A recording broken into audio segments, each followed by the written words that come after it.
ಪರಿಸರ ನಾಶ ಸಿಕ್ಕಾಪಟ್ಟೆ ಆಗ್ತದೆ ಅನ್ನುವಂಥದ್ದು ಒಂದು ಪಾಯಿಂಟು. ಎರಡನೇ, ನಾನು ಇದೇ ಜಾಗದಲ್ಲಿ ಮಾಡಬೇಕಂದಾಗ ಬರೀ 54 ಹೆಕ್ಟೇರ್ ಫಾರೆಸ್ಟ್ ಲ್ಯಾಂಡ್, ಅದರಲ್ಲೂ 34 ಹೆಕ್ಟೇರ್ ಅಷ್ಟೇ ತೊಂದರೆಗೆ ಒಳಪಡುವಂಥದ್ದು. ಅದನ್ನು ಸಹ ನಾವು ಕೆಲವೊಂದು ಏನು ನಮ್ಮ ಟೋಟಲ್ ಎಂಟ್ರೆನ್ಸ್ ಎಲ್ಲ ಇದು ಮಾಡಿದೆ, ಮತ್ತೆ ರೀಗ್ರೋತ್ ಮಾಡ್ತೀನಿ ಅಂತ ಹೇಳ್ತಾ ಇದ್ದೀನಿ. ಇದೆಲ್ಲ ಮಾಡಿ ಆದಷ್ಟು ನಾವು ಕಡಿಮೆ ಪ್ರಮಾಣದಲ್ಲಿ ಈ ಏನು ತೊಂದರೆಗೊಳಗಾಗ್ತದೆ ಅದನ್ನೆಲ್ಲ ನಾವು ಮಿಟಿಗೇಟ್ ಮಾಡ್ಕೊಂಡು ಈ ಪ್ರಾಜೆಕ್ಟ್ ಮಾಡುವಂಥ ಉದ್ದೇಶ ಮಾಡ್ಕೊಂಡಿದ್ದೀವಿ. ಸೊ ಇದೇ ನೀವು ಬೇರೆ ಕಂಪೇರ್ ಮಾಡಿದಾಗ ಇದರಿಂದ 4 ರಿಂದ 6 ಪಟ್ಟು 5 ಪಟ್ಟು ನಮಗೆ ಜಾಸ್ತಿ ತೊಂದರೆಗೊಳಗಾಗ್ತೀರಿ. ಸೊ ನಮ್ಮ ಪ್ರಕಾರ ಎಷ್ಟು, ಅವ್ರ ಪ್ರಕಾರ ಎಷ್ಟು? ಶರಾವತಿ ಸಿಂಗಳಿಕಾ ಅಭಯಾರಣ್ಯದ ಕೇಂದ್ರ ಭಾಗದಲ್ಲಿ ಸುಮಾರು 12,500 ಮರಗಳನ್ನು ಕಡಿತಕ್ಕಂಥದ್ದು ಅಲ್ಪ ಪ್ರಮಾಣವೇ ಅಂತಕ್ಕಂಥದ್ದು ಒಂದು ಪ್ರಶ್ನೆ.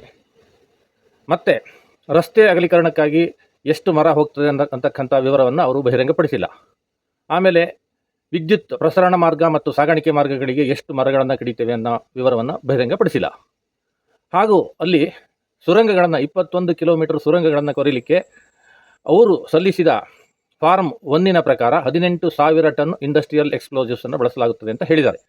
ಆದರೆ ಪತ್ರಿಕಾಗೋಷ್ಠಿಯಲ್ಲಿ ಅವ್ರು ಹೇಳ್ತಾ ಇರೋದು 1,800 ಟನ್ ಮಾತ್ರ ಅಂತ. ಇದು ಮತ್ತೊಂದು ಸುಳ್ಳು.